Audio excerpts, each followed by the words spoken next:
Hey guys, this is Jackson, and as you can probably tell, I am working on a diorama right now.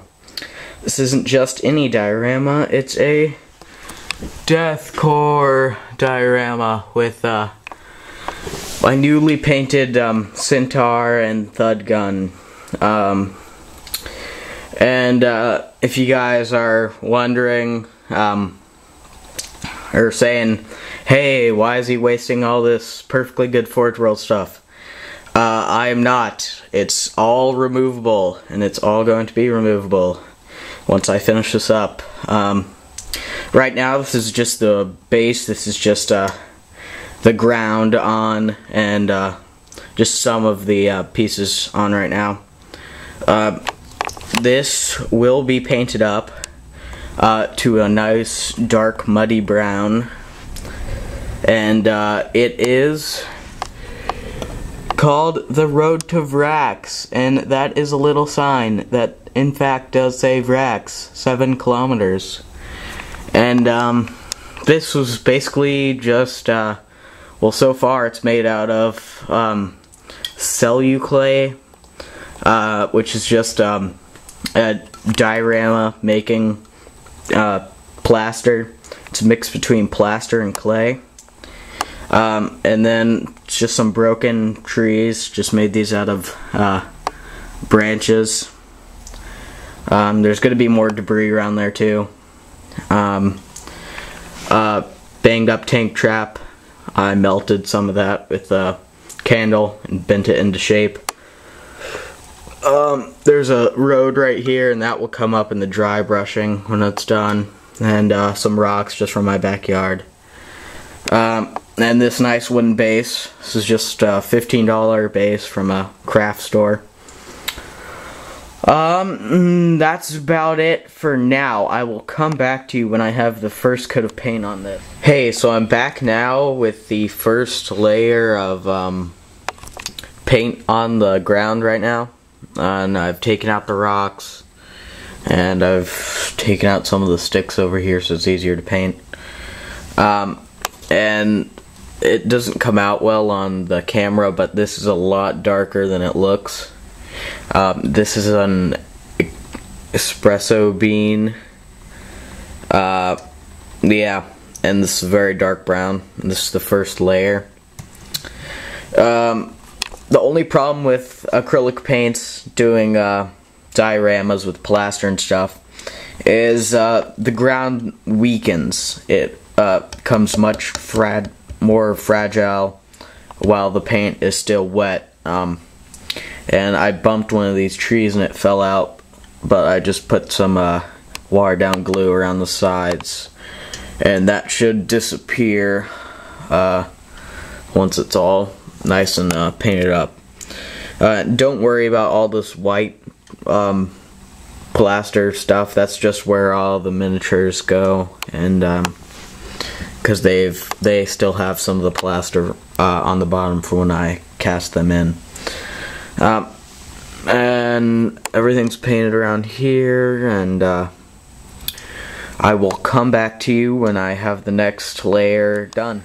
Okay, I'm back now, and the dry brushing is all finished. Hopefully you can see the difference. It's a little lighter now. It fits into the weathering that I did prior to building this. It's always good to start with what kind of weathering you want on your models, and then try to match that on the diorama. Yeah, it's basically started out with a earth brown. I think you can see it there, yeah. And that was just pretty much to lighten it up a little bit from that dark espresso bean color.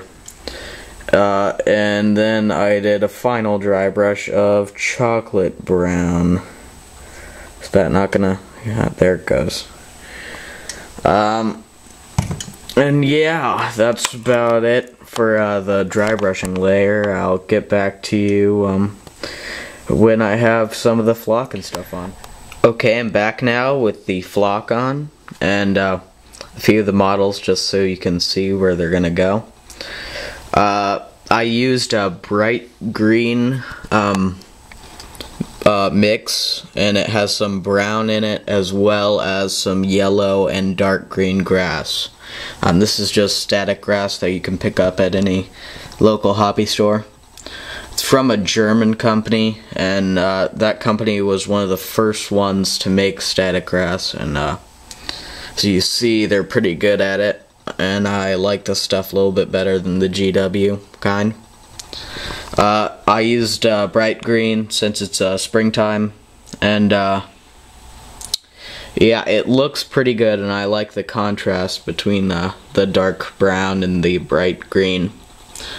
And when you're doing this, you want to make sure that you have all the tracks where tanks have been running it over, and all sorts of stuff like that. You want that all covered up with muddy brown over it, over the grass, if you put grass down over it.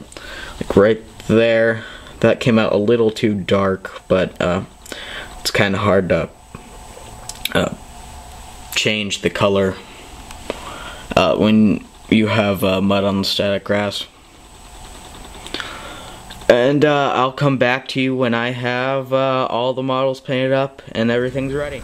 Okay, so I'm back now, and I have everything finished. This is a finished diorama.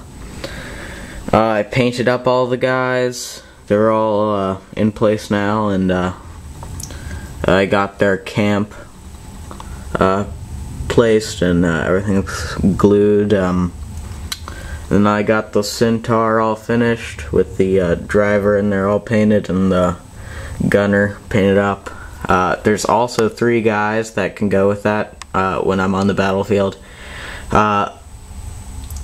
which is these for mounting them up.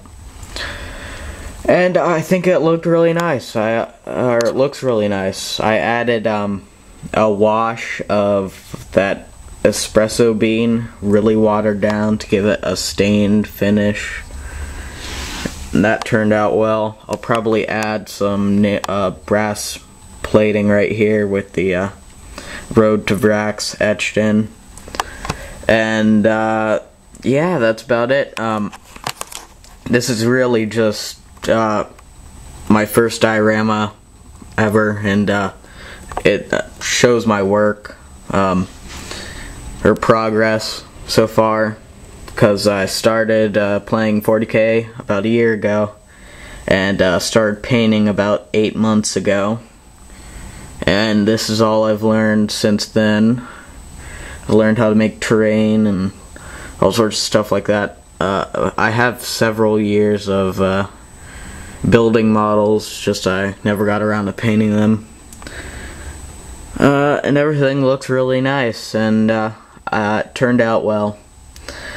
And I would like to personally thank Mini Wargaming and all those guys down there for helping me out and giving me a lot of nice video tutorials and terrain tutorials, and that helped a lot. And yeah, still pics will follow.